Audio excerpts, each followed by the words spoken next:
You listen to Unfiltered with Kenny Thomas on 95.9 FM and AM 610, the sports animal. I got Jonah in here producing with me today. You guys, it's Wednesday. It's hump day. Yes, middle of the week. We're almost there. We got 2 more days left in the week. And there's some people out there that might just be starting their week off, Jonah, but just saying, we got 2 more days. The Isotopes, you don't have an Isotopes game coming up, do you? No, I do. It got postponed I do. until Sacramento. It's postponed until 7:45, so I still got to be here. Okay, so it's tonight. Yeah, it's tonight. It was supposed to be at 12:45. So, and then we got a text from Josh saying the field's flooded. Oh wow, so Sacramento, man. But they could still even postpone it now. So they just said keep a heads up. You're playing the River Cats, right? Yeah, I think so. Yeah, that's the minor league team in Sacramento, my old stomping grounds. But hey, you guys, I got my guy, Zach Brandt, on the phone, Capital Ford. What's up, my guy? You there? What's up, guys? How are you? Good. Okay, I don't know what that noise is. I don't know. You tell me. What are you doing?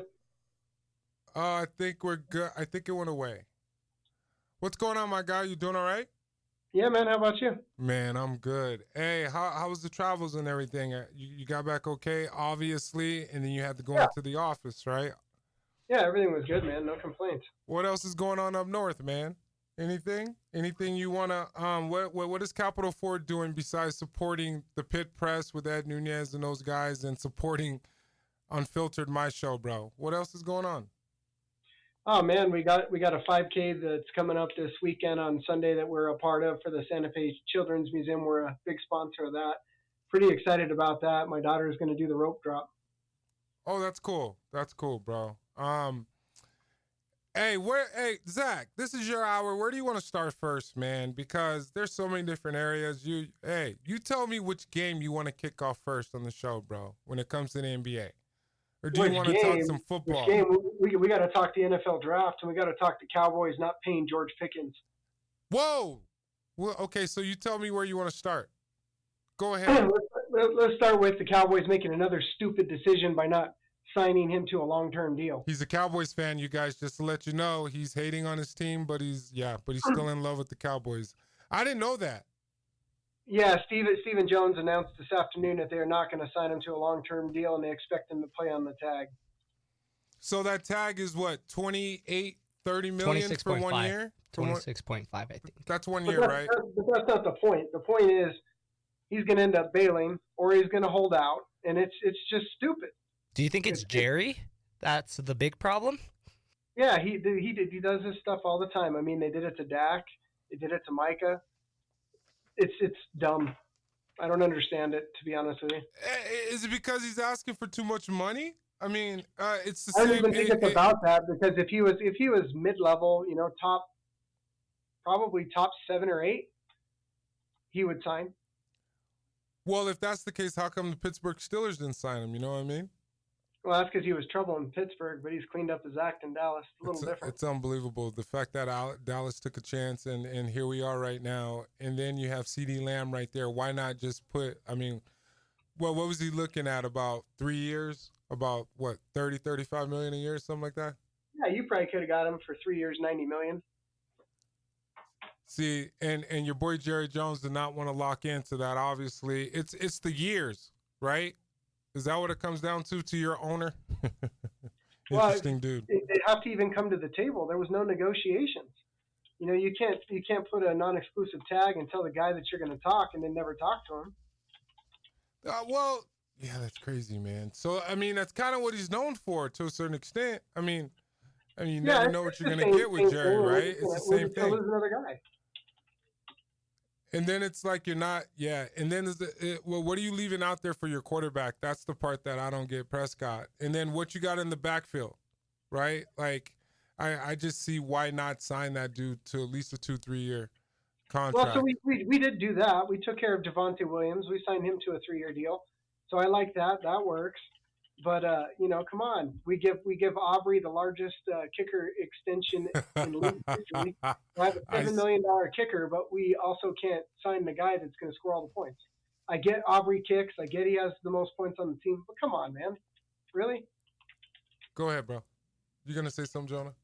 Oh no! Oh, I thought you were. I thought you were pointing at StreamYard saying something was wrong with it. No, there's nothing wrong with it. No, but I agree with Zach. It's kind of, I feel like it's very similar to the Brandon Ayuk situation with the 49ers, but it's just.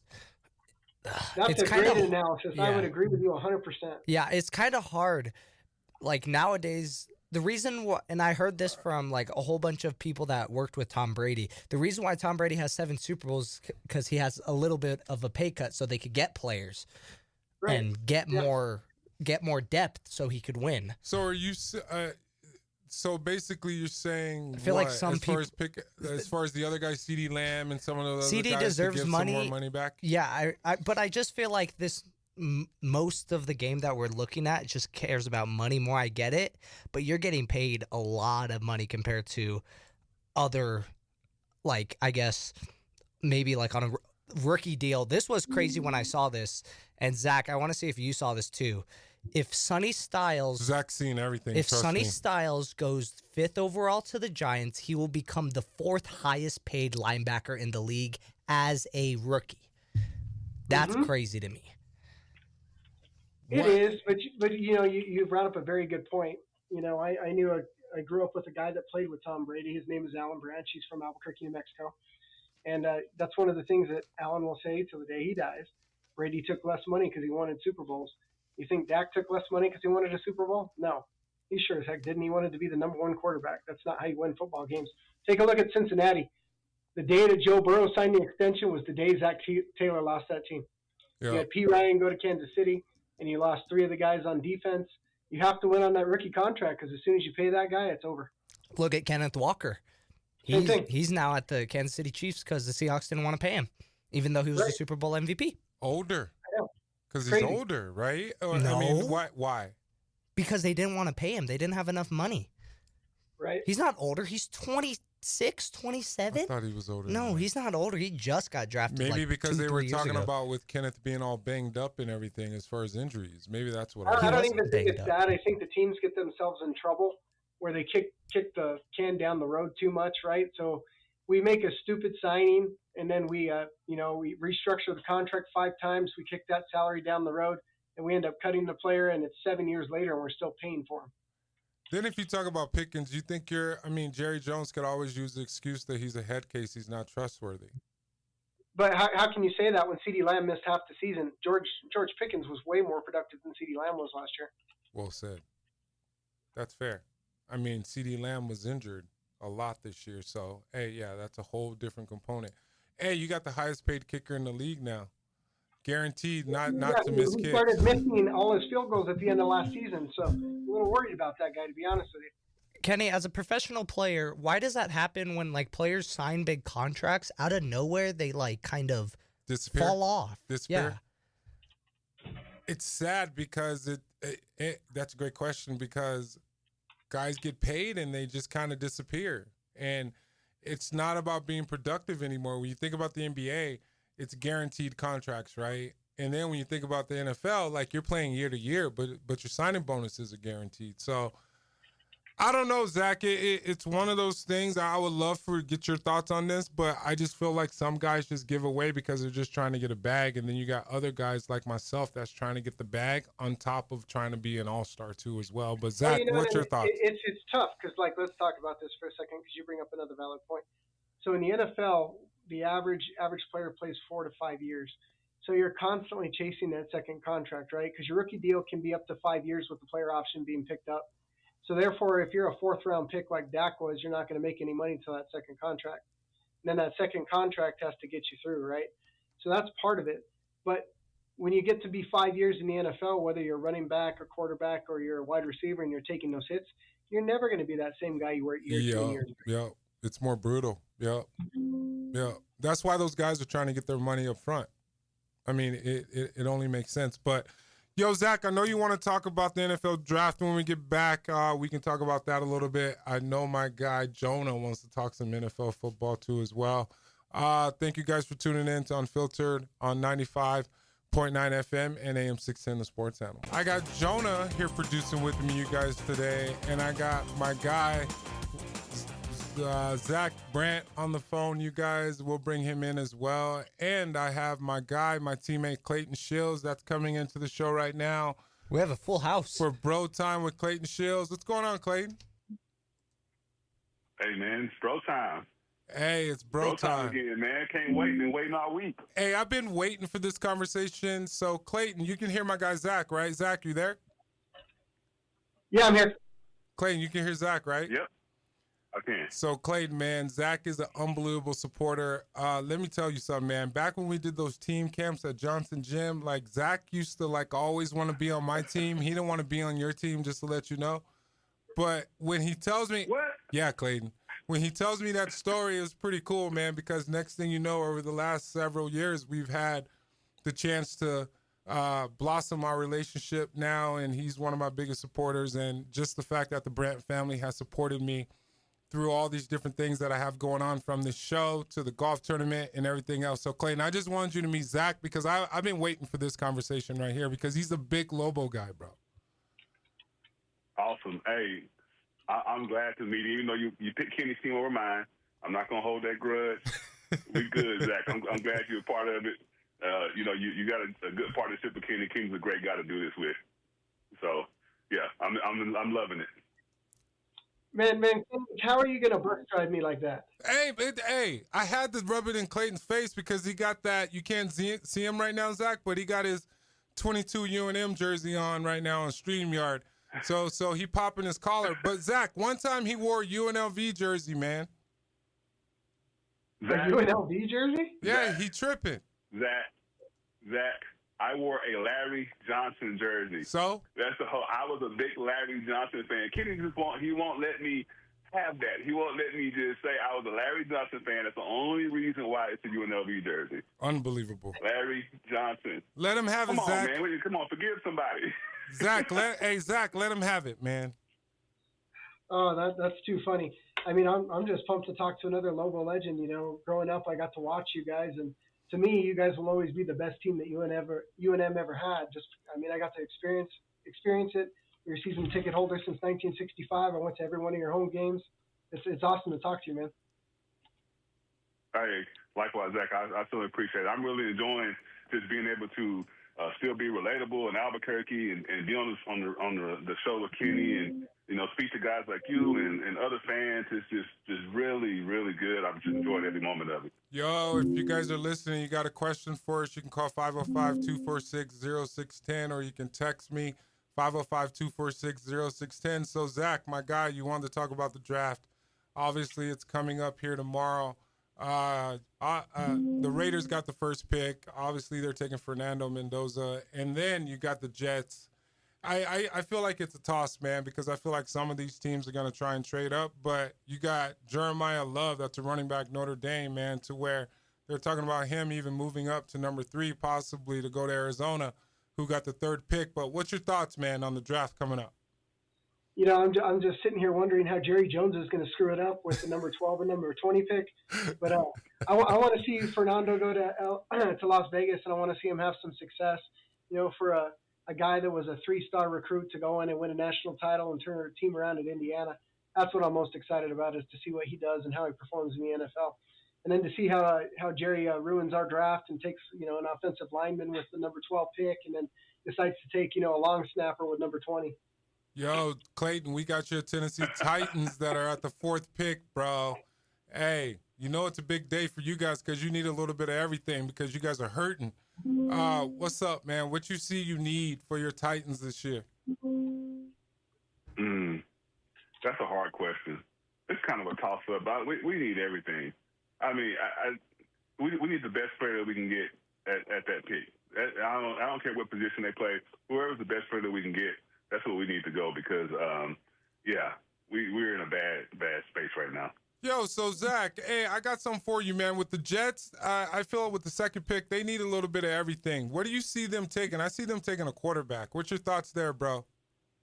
I think they take a quarterback, but they'll wait. I mean, after Mendoza, I don't know that we have another first-round quarterback. I think you'll see him start to come off the board in the second round, but I think they wait. We'll have to see. I think they take that that defensive player that's the number 1 rated overall, I think he goes number 2. What you got, Jonah? I think they're not going to take a quarterback because they have the first pick of the second round. So I feel like Ty Simpson would be a better pick there because, yeah, like Zach said, the drop off between quarterbacks from Mendoza onward are a bit iffy. So I feel like they're going to pick best available. So either Arvell Reese or yeah, you're right. It's going to be Brandt. David Bailey. It's going to be the edge from Texas Tech. That's who they're going to take, and that is the overall best player in the draft.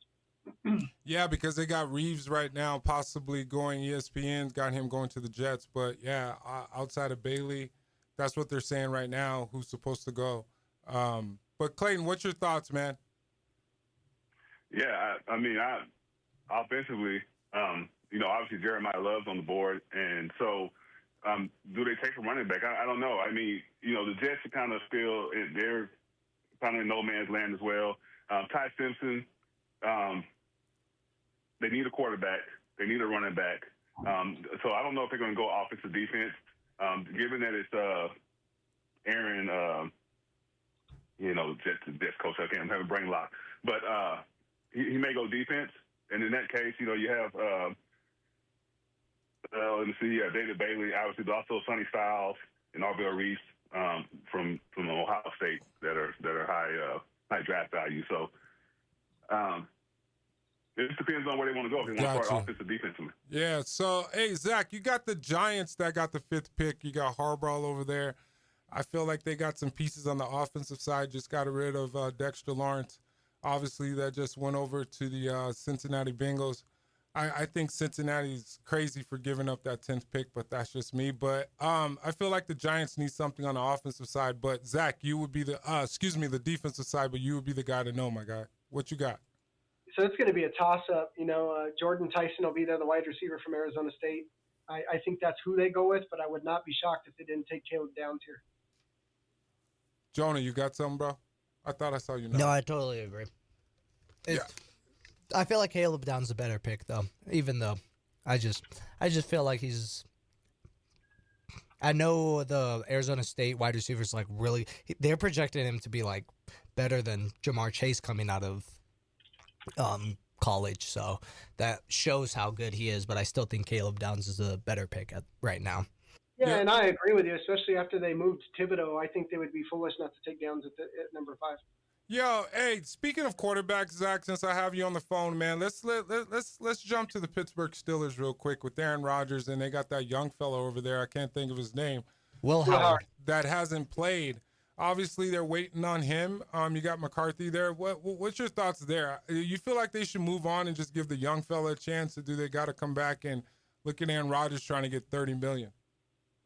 Yeah, that part kind of kills me. And he was supposed to let McCarthy know before tomorrow, which obviously he's not going to do.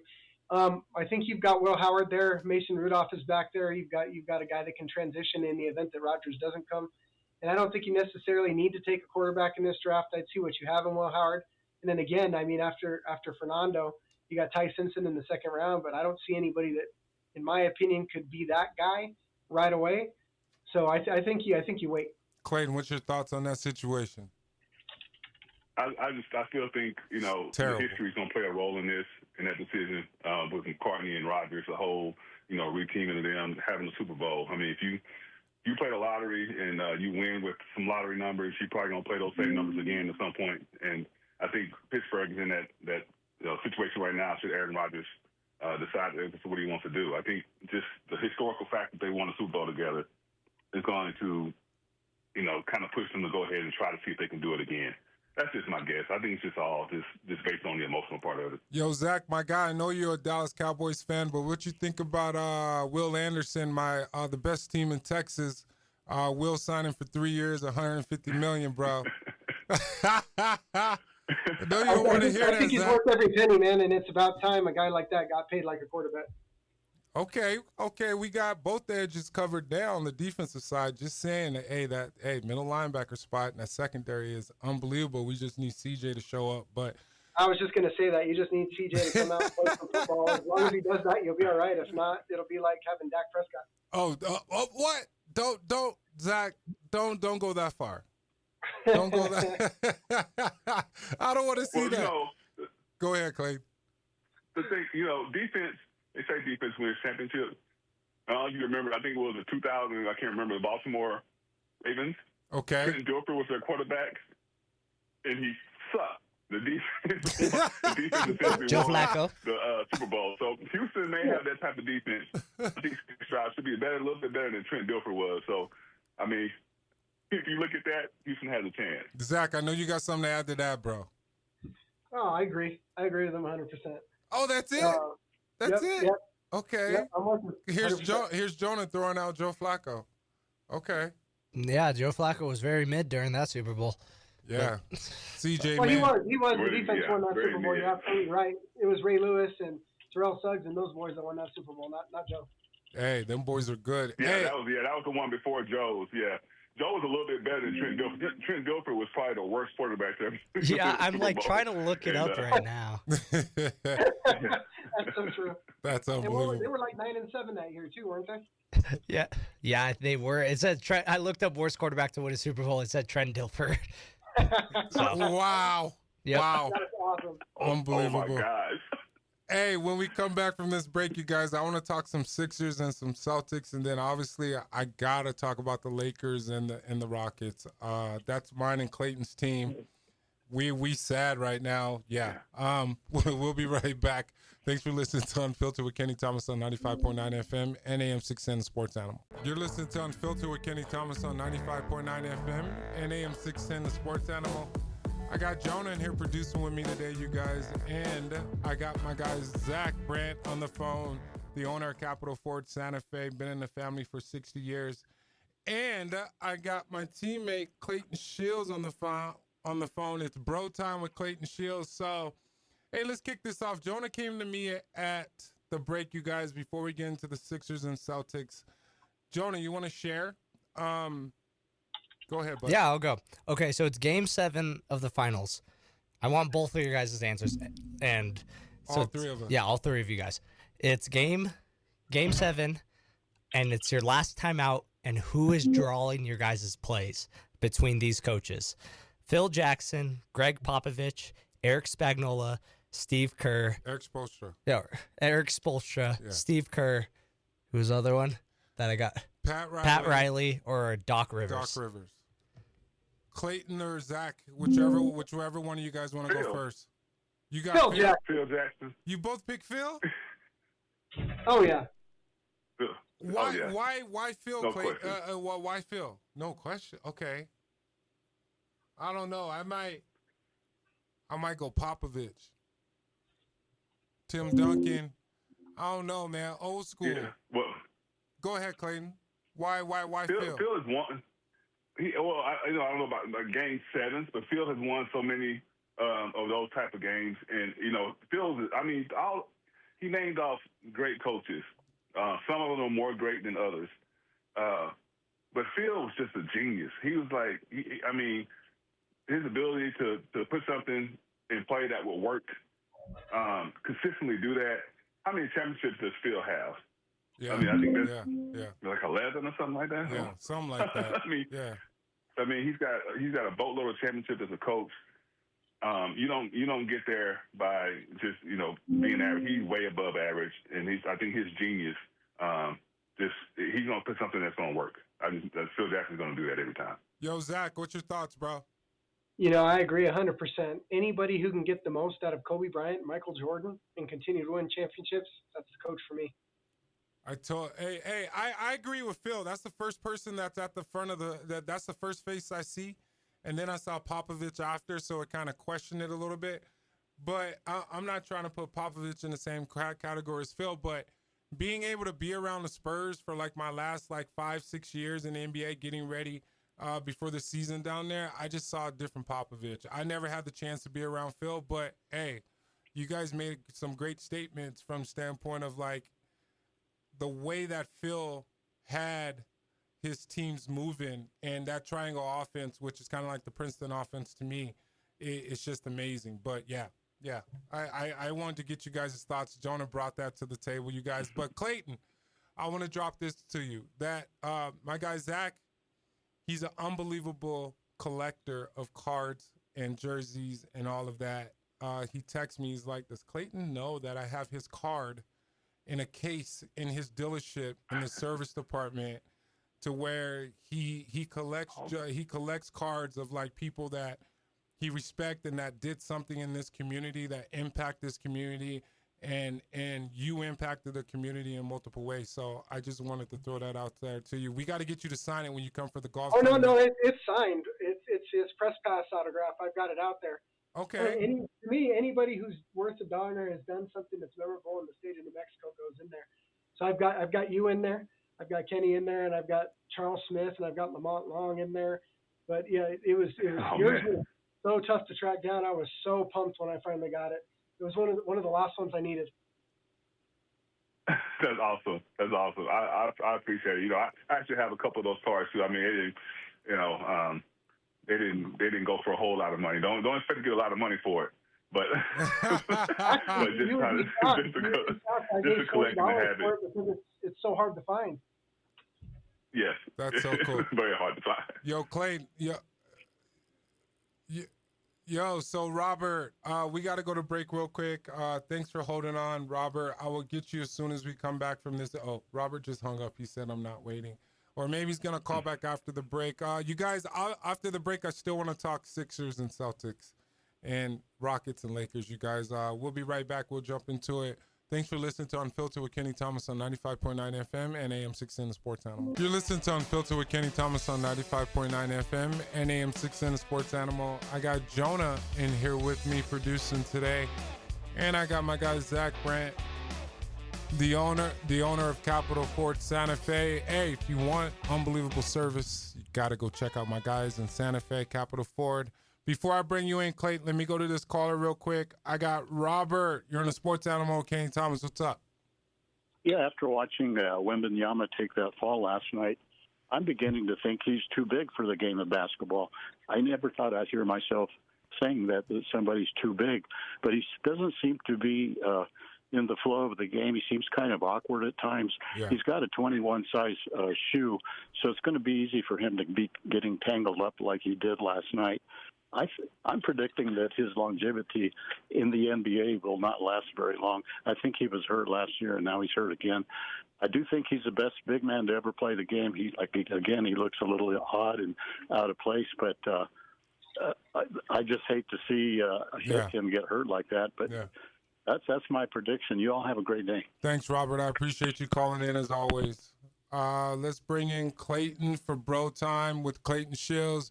Yo, Zach, based off of what Robert just said, I've been talking about it this week as far as Wemby being able to hold up. That's the conversation right now. He's 21 years old, a little awkward as far as the body is concerned. Can he have the potential of growing into his body? Yes, but he's only 21. What's your thoughts on Wemby?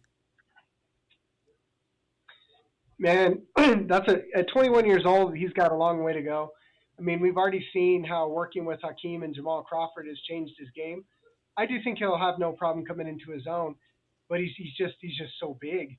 I get exactly what he's saying, because even if he does come into his own and he has some more coordination, my God, man, when you think about his length, it's just crazy. He can probably run the floor in like 6 steps. You got a point. The strides are unbelievable. What is he, 7'7"? His wingspan is like 9 something. So, Clayton, what's your thoughts on Wemby holding up? Because obviously, with the game with Portland coming out, you had Scoot Henderson that had 31 points. He was 11 for 17. I feel like this Portland team shocked everybody.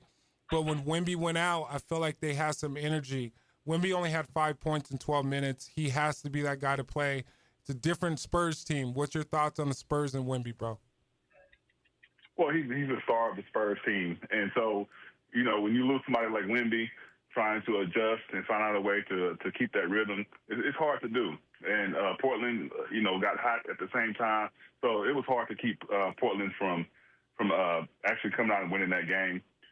But the awkwardness of Wemby, he doesn't seem awkward to me at all. I think we're just not used to seeing somebody of his size do the things that he does. Being that he's, 7'5" or over 7'5" and doing the things that he does, it's just unusual. So visually, I think for me, visually, it may seem awkward or look awkward, but I don't think it actually is. He actually seems to be very coordinated. Sometimes he does get tripped up, but again, he's got those long limbs.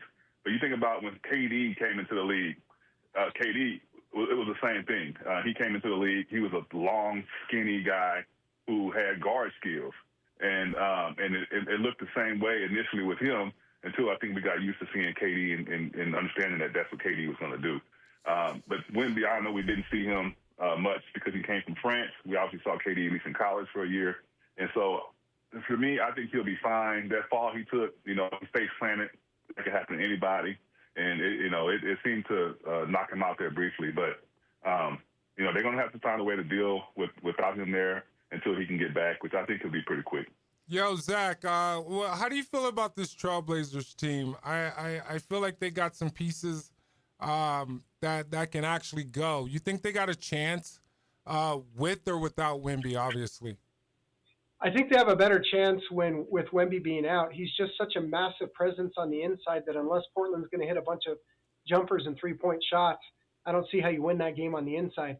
If Wemby's out, it's a different team. And, he doesn't get enough respect, but Scoot Henderson is playing great basketball right now. Oh, yeah, he is. This is a guy that played in the G League, and he is playing some high-level basketball. I just feel, when I saw that Portland team play them in the first game, I just felt like they could possibly have some type of energy and some type of chance. But, Clayton, let's jump to these Sixers, man. They surprised everybody, 111-97. They got one on the road. They just needed to get one in Boston. You got VJ Edgecombe, 30 points, man. That rookie is playing at a high level, 10 rebounds. I just feel like with Tyrese Maxey, and if Paul George actually shows up, I feel like the backcourt can help them probably get another couple wins, and they got to get at least one in Philly. What's your thought on this series and going back to Philly for Game 3? Yes. Yeah, Edgecombe, I was sitting there watching him, and I'm like, man, he wears 77. Their version of Luka, at least he was yesterday. Outstanding rookie player. He's been that all year long.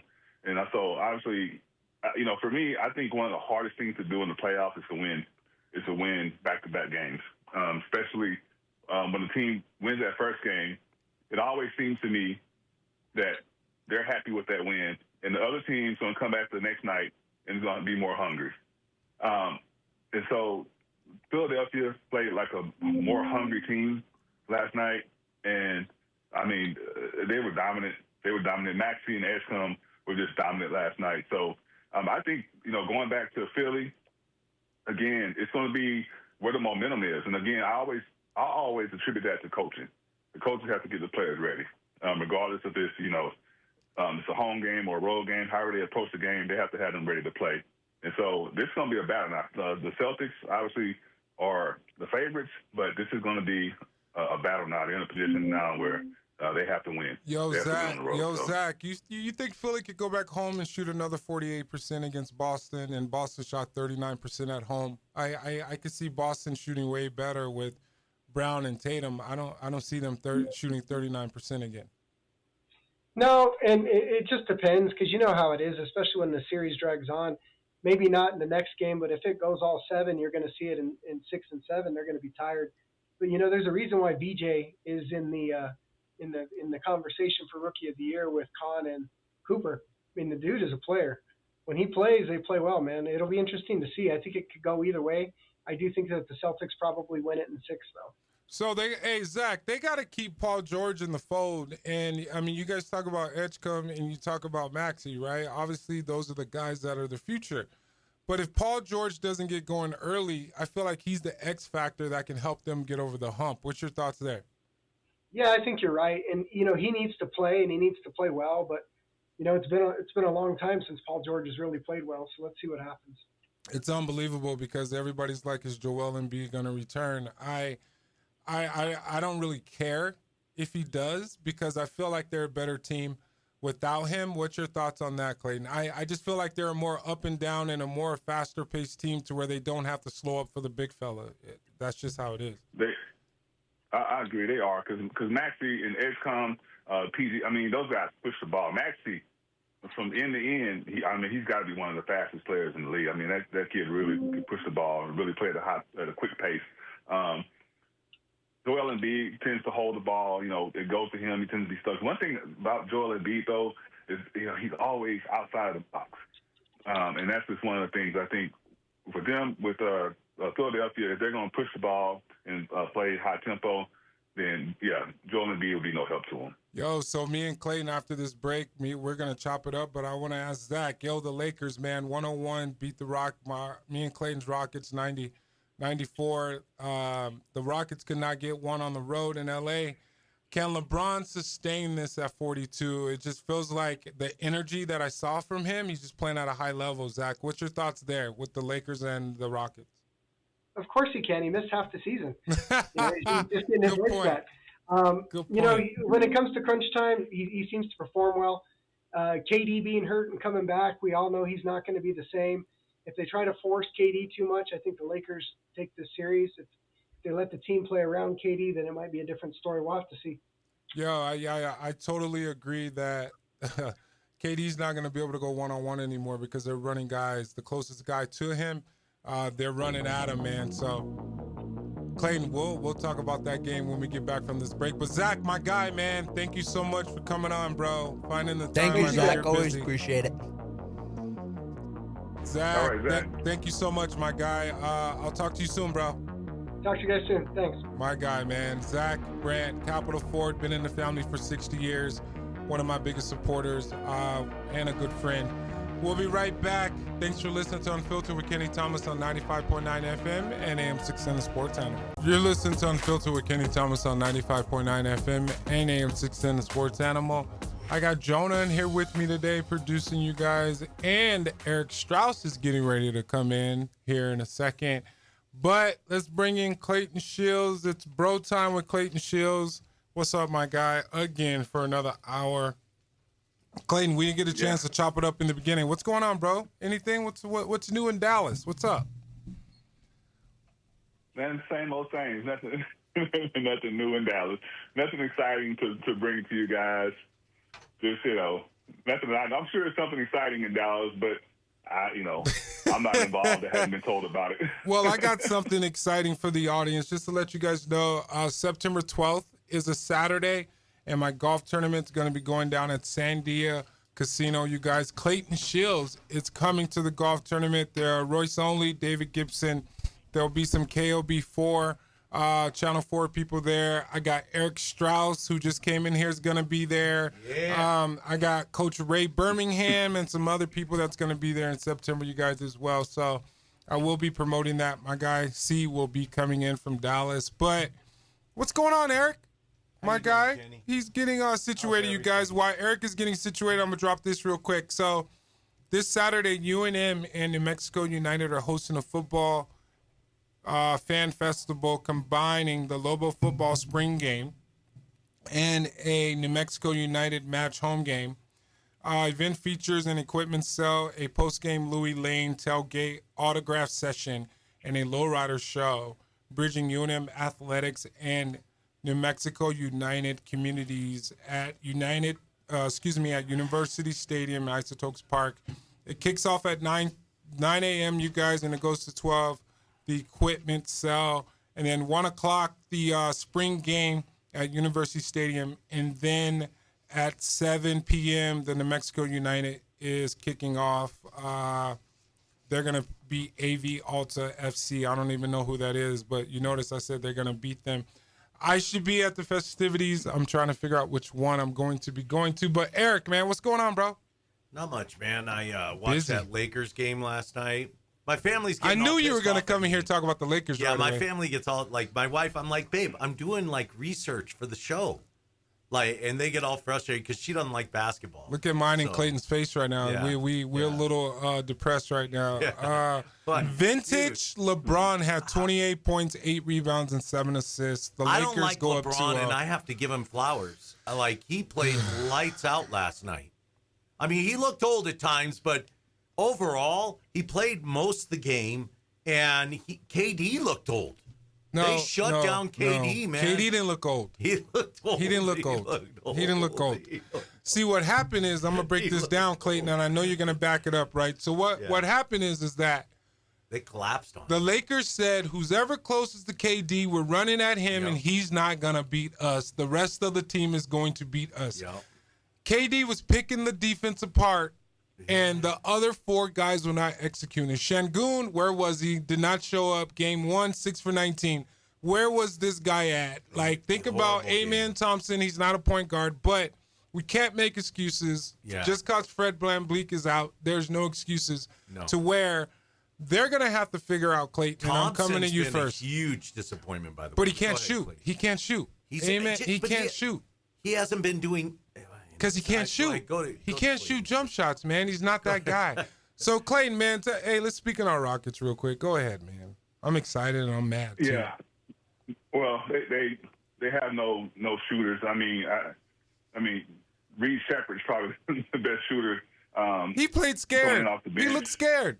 Yeah, and he's still a young player. But KD was he was turning the ball over.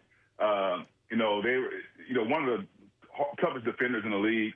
Marcus Smart made sure that he was locked in on KD, and he was harassing KD, especially in the second half the entire time. KD was just throwing the ball away, trying to. It almost like, man, I hate to say it, but it almost looked like it was nonchalant. Some of his passes, just it's like, how do you think that was going to get there? Yeah. And the Lakers just really just capitalized on all that. LeBron put his cape on. LeBron is used to this, and he's just more mentally tough than KD. I mean, I'll say it. He's more mentally tough than KD. Yep. He brought mental toughness to that game. KD brought a lackadaisical effort just because, what the defense was doing. And I didn't like it at all. What you got, Eric? Because KD had 9 turnovers. KD just looked checked out, man.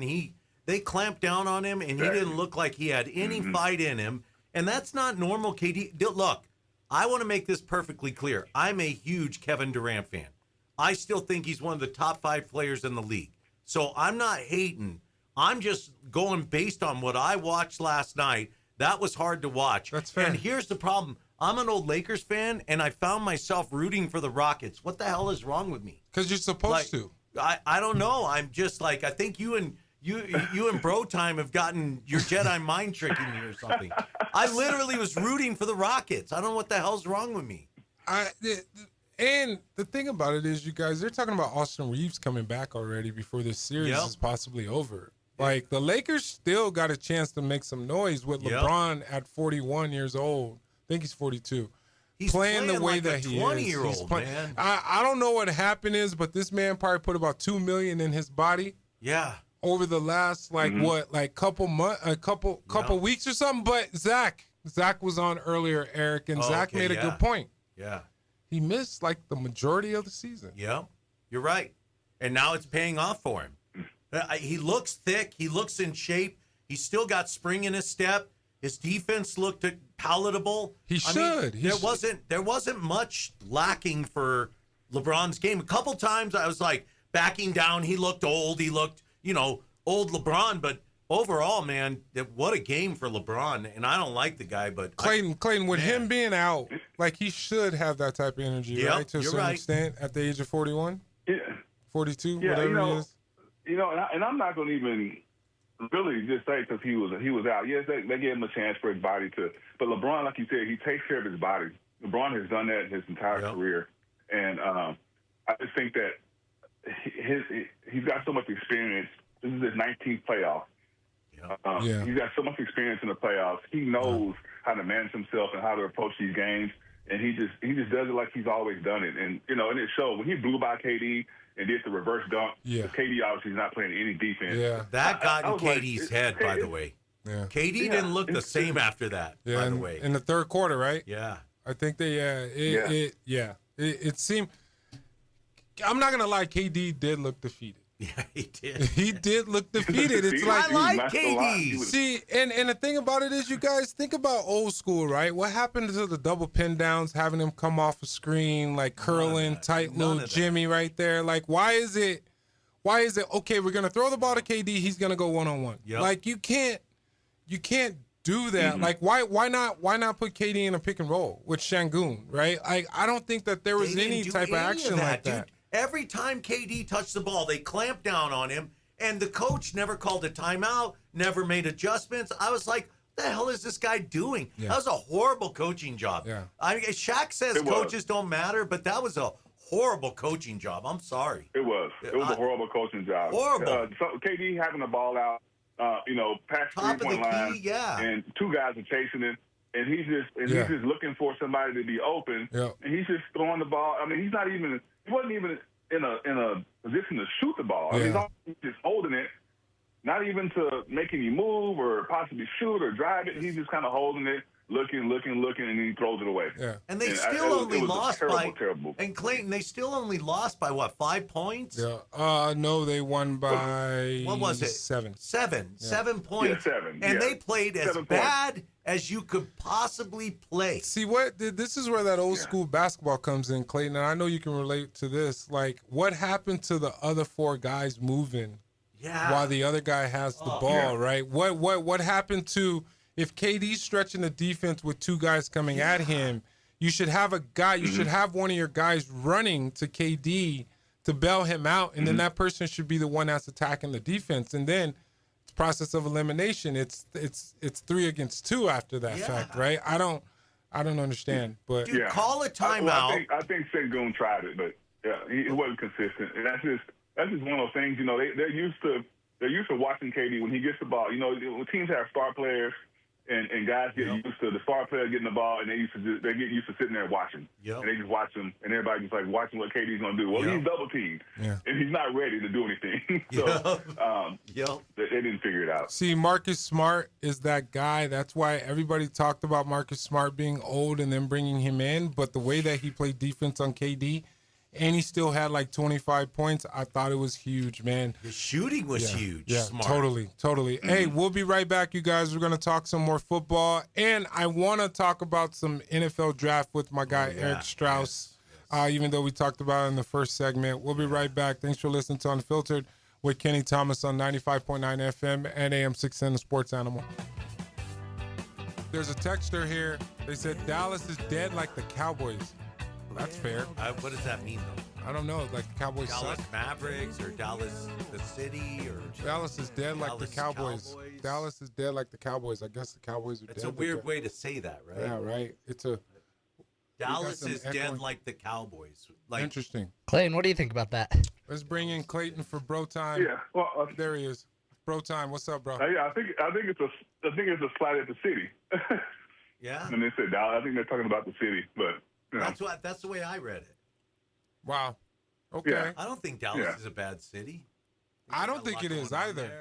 There's another texter out here that wants hockey. I'm sorry, man. I can't talk hockey. I don't. Hey, as we get closer to the Stanley Cup, we can talk. Eric, hockey. Can you talk hockey? I like hockey. I like watching it live. It's my problem. See, so Clayton, like, can you talk hockey? To the Scorpions back in Don't you say yes, Clayton? I don't know the rules. Yeah, I can't carry hockey. The stars are big. I know the rules. You know what I mean? They still out the AAC, but it is a great sport once you get into it. I'm not saying it's not. Yeah, but I don't know hockey, man. I can't talk about something I don't know. Like the only reason why I have a hockey team is because I was in Vegas in like 2017 or 2018. And the new Golden Knights were in the Stanley Cup. So we went by the T-Mobile Stadium, and they had the Stanley Cup there. And I was like, I might as well just be a Vegas fan. And then they won the Stanley Cup like 2-3 years ago. So that's a trip. Unbelievable, man. I used to go to the Coyotes a lot. The Coyotes in Phoenix. Okay. Go ahead. I don't know any of the. Yeah, I would say I don't know any of the rules. That's the only reason why. I'm a sports guy, and I can get into any sport. But do they run a triangle offense in hockey? Do they have a zone defense? It's funny because it's a lot like soccer. Yeah, I don't know what I'm watching. It's a lot like soccer. And I'm still learning soccer. Set things up. You have to set your offense up. That's fair. It's a tricky game, man. Yeah, and I'm learning soccer. I get that because I go to United games, but I don't know anything about hockey, man. I'm sorry. I'm trying to please everybody, but I can't. No hockey here, but I will break down the score when the Stanley Cup comes, just to let you know what's going on. The Stanley Cup is phenomenal. It's one of the better I watch it, finals, but I'm right there with Clayton. Yeah. I just don't know. But hey, Josh Allen was at the Sabres game and he chugged a beer and beat the drum. And that don't mean he got knows. Buffalo all fired up, you know. Yeah, that's he probably doesn't know bleep about hockey, but he was chugging beers and having a good time. See, I'm just admitting it. I don't. Yeah. Yo, hey, let's go to football, you guys. I gotta ask Eric about because we got the draft coming up tomorrow, and you got Pittsburgh at the 21st pick. Yep. Yo, man, what do you see your team needs outside of a quarterback? Even though you don't think you need one because you got the young fella back there, but your Aaron Rodgers situation. But what do you need right now?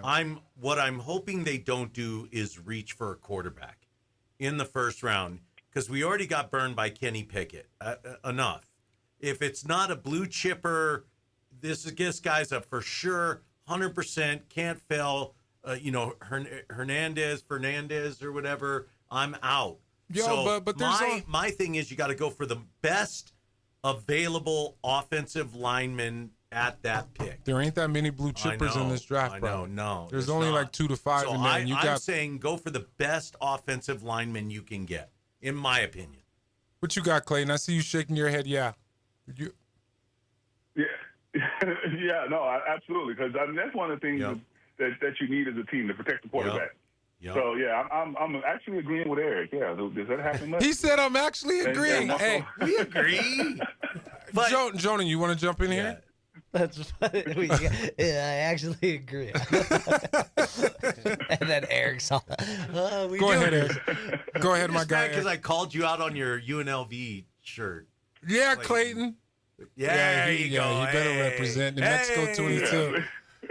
Yo, Eric, obviously they're talking about Jeremiah Love, running back. Never going to make it to 21.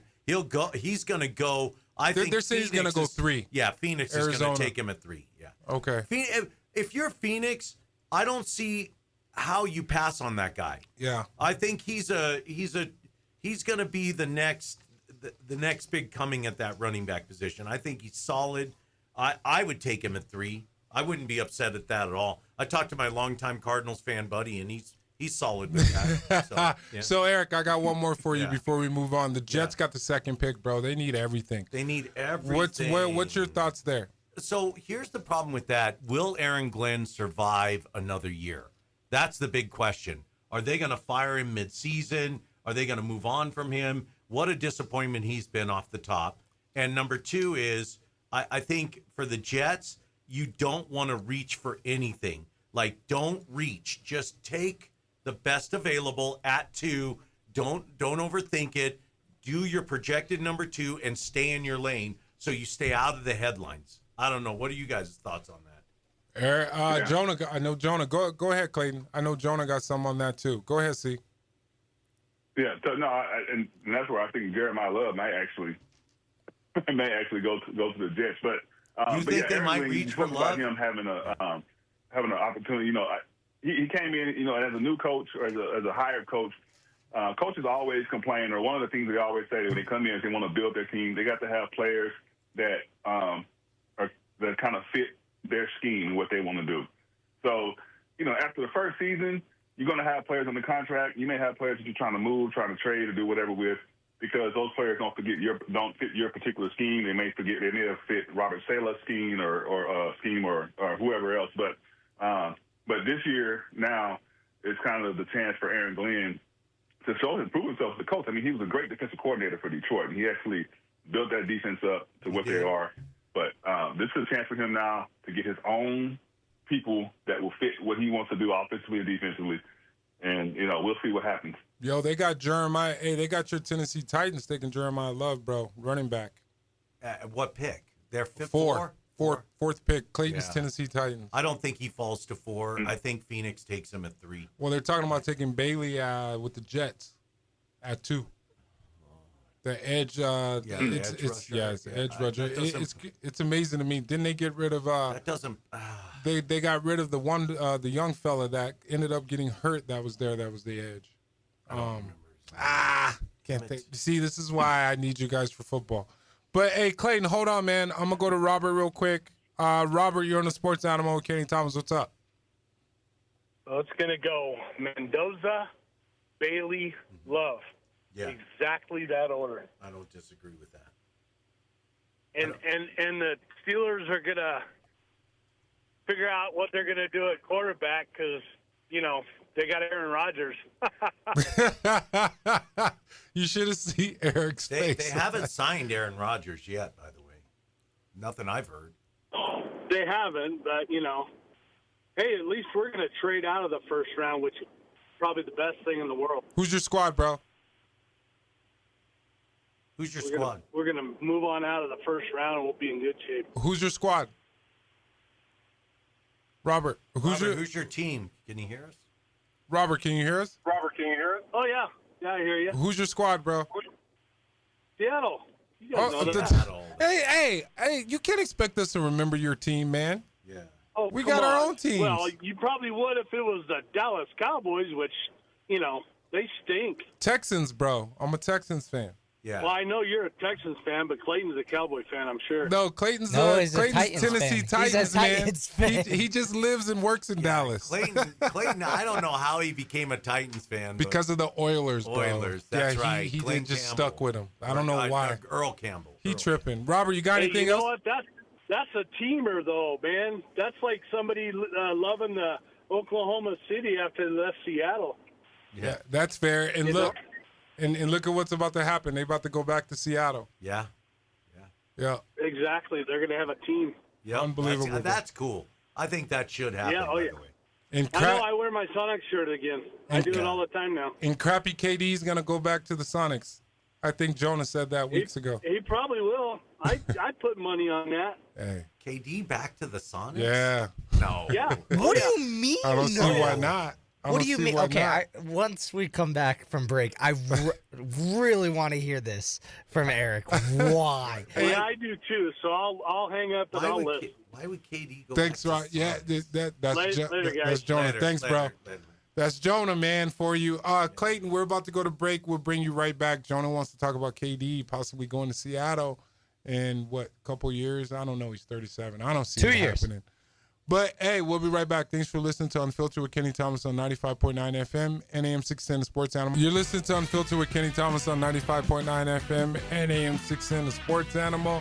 I got Jonah in here with me today, you guys, and I got my guy Eric Strauss in here with me as well for the next 30 minutes. You can catch Eric over on KKOB right after this at 6 o'clock. Yo, it's Wednesday. What's Hour of Rage. Hour of Rage Wednesday? Yeah. We probably circus tickets. Circus tickets. Oh yeah, I just had the lady on. Her name was Eva. Let's bring in Clayton. Sorry, Clayton. It's Bro Time with Clayton Sheilds. I just had the lady Eva on the show yesterday. She came in here for a segment, right? To where she's one of the ones to where she's 5'1". She's on that beam. She's walking on that beam and doing what she's doing. Yeah, they do some amazing stuff at those. Those circuses are always solid. Unbelievable. Yeah. I'm like, I don't think I could like stay on that rope. Obviously. Yeah. No. Yeah, I'm too heavy, man. Yeah.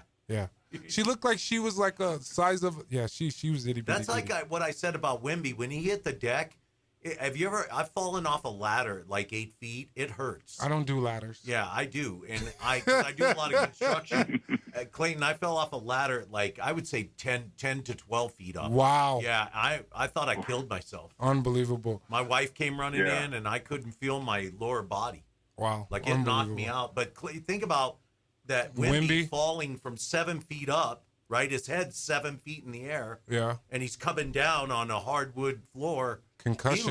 He looked horrible. Did you see that thing? Yeah, it looked really bad. It looked bad, dude. So my guy Jonah, you guys, is like he contemplated, like this was a few weeks ago, that KD, because if you didn't know this, Adam Silver announced that there's going to be an two expansion teams, one to Vegas, one going back to Seattle. Jonah was like, KD going back to Seattle.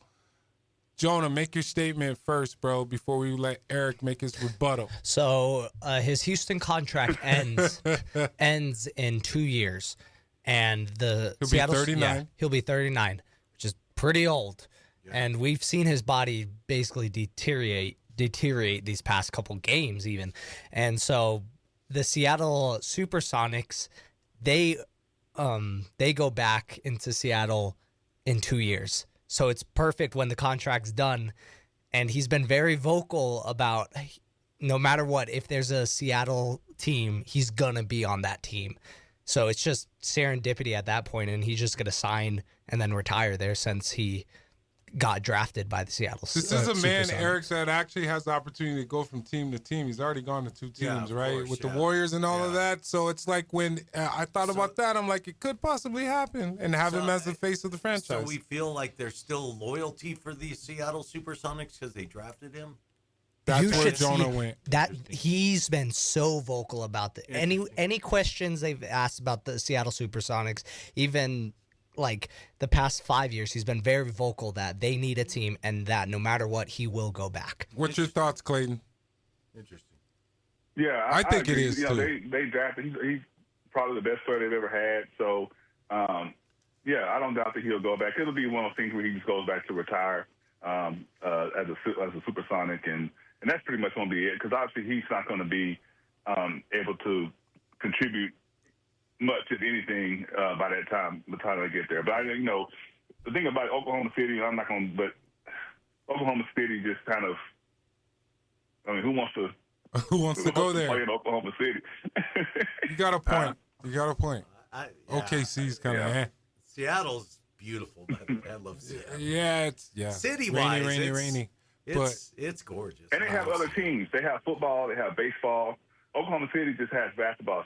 San Antonio too, but San Antonio, I always thought San Antonio needs to have other pro teams as well. I don't know why they don't have a baseball team or a San football team. Antonio's a sneaky, beautiful city, by the way, Clayton. It's the Totally river agree. walk, and it's gorgeous. Except for the really water is. and during the day. Don't look at the water on the river walk. Yeah, it's pretty bad.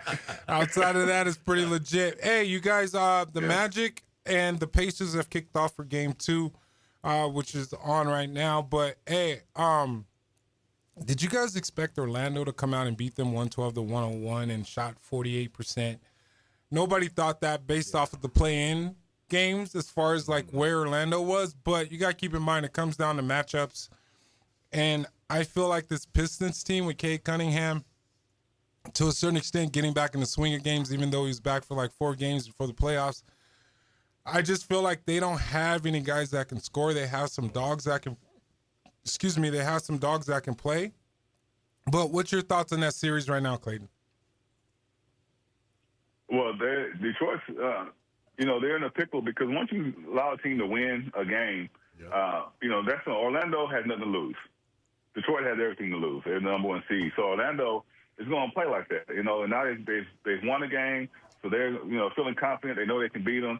So Detroit's going to, this is going to be tough to close out Orlando, I think, just because of the momentum at this point. And Eric Cade Cunningham did have 39 points. I just feel like he has to have some supporting cast to help him. Got to, man. It just seems like it wasn't there.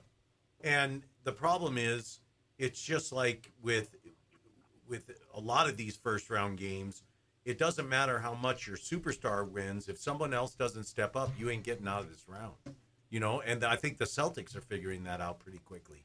There is no gimmies in this first round, which I thought there was. Yeah. But the 76ers took it to them, man. Yeah, they did. They beat Boston. I was excited for that one. That was crazy. Even though I did not see that coming I got excited for that Sixers game, but then I'm like, this Houston game just like, I feel like I just got knocked in the the gut. But, yo, man, Orlando, they got Vaquera there. They got one of the Wagner brothers, and they got Carter, and then they got Bane, right? You got to think about they got some young talent over there. Those guards are dirty, dude. Their backcourt is legit. They're dirty. Yeah, they are. And then you got Bane that got out of Memphis. Yeah. I feel like he's a great add because he brings a different type of element, toughness on both ends. But what's your thought on Orlando? I feel like they could make some noise against this Detroit team.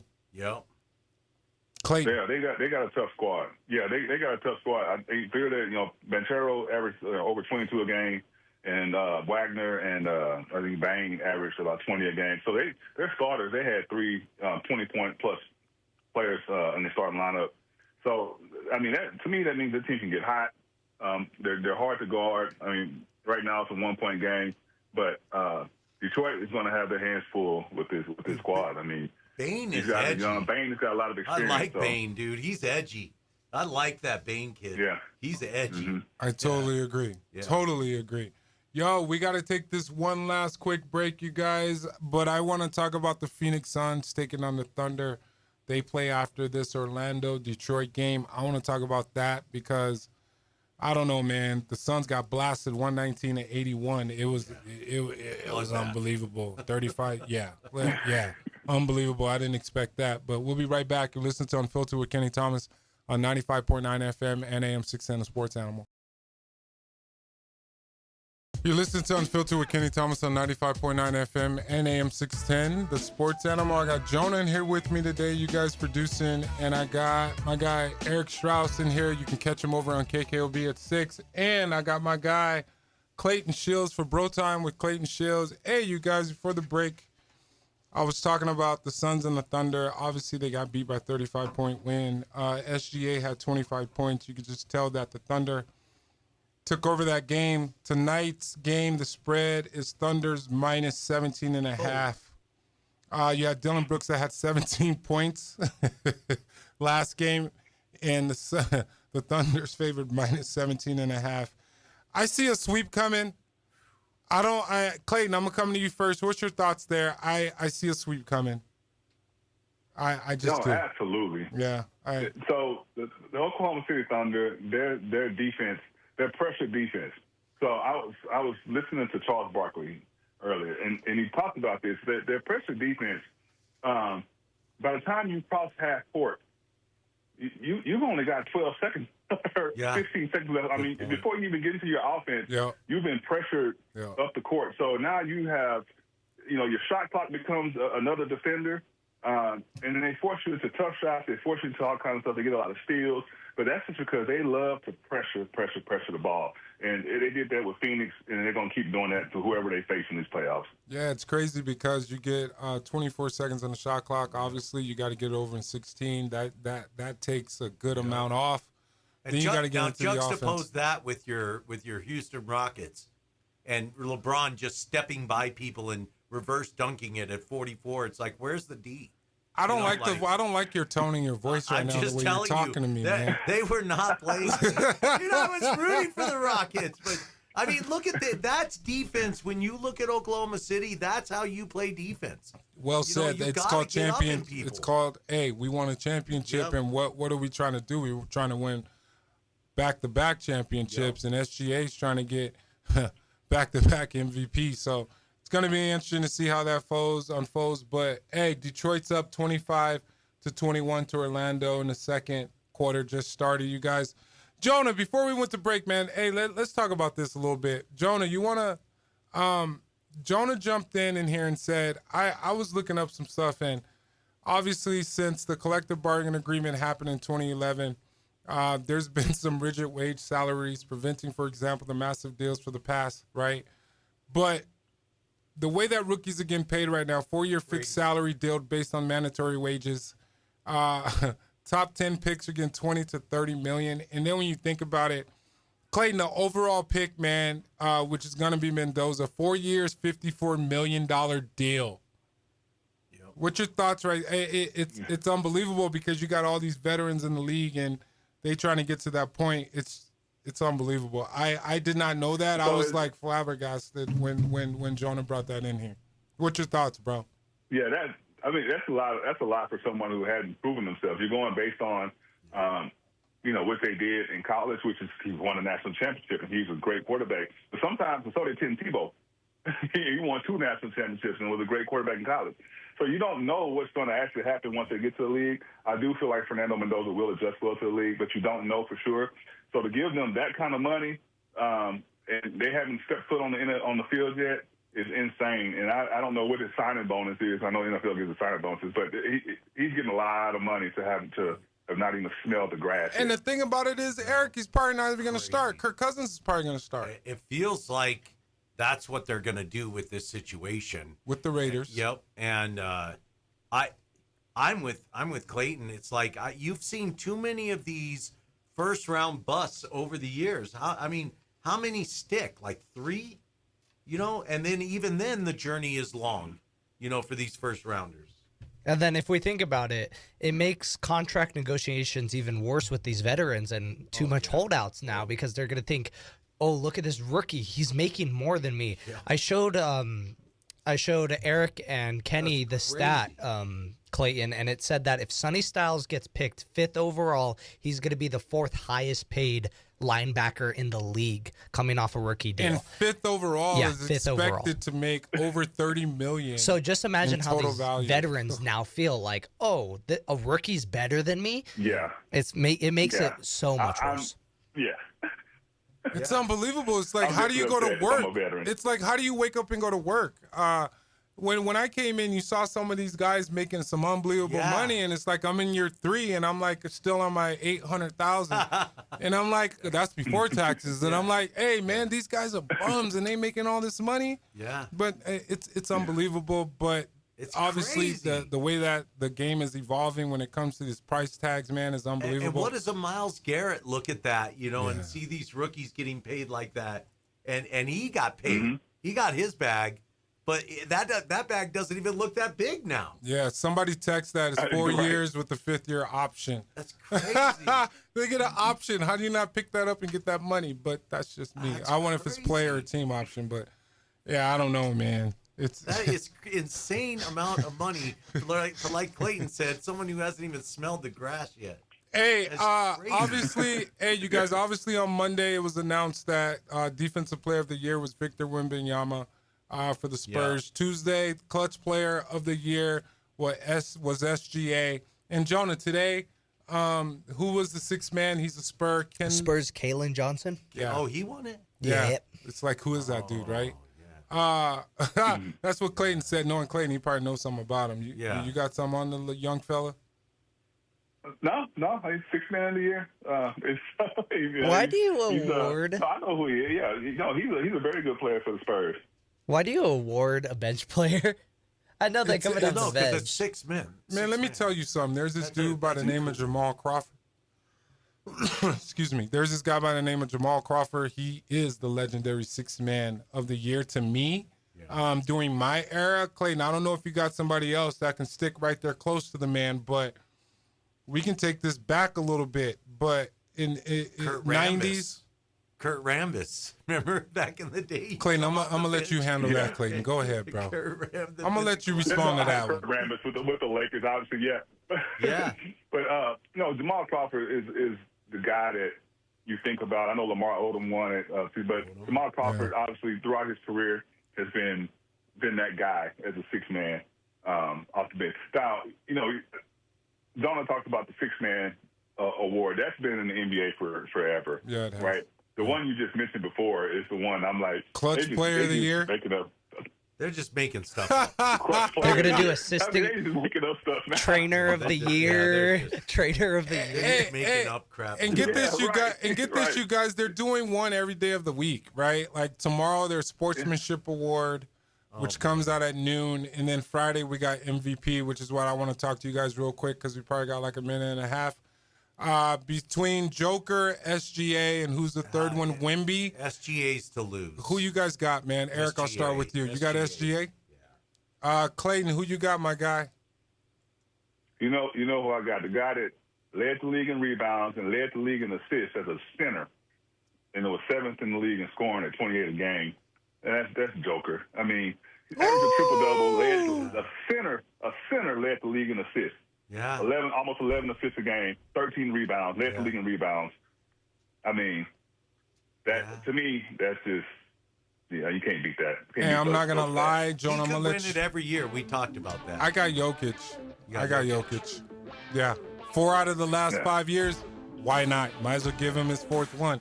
Jonah, who you got, bro, real quick? Should have been 5 out of 5. Yeah. We were got Joel Embiid out Yeah. of nowhere. But yeah, I got Jokic too. that. Okay, cool.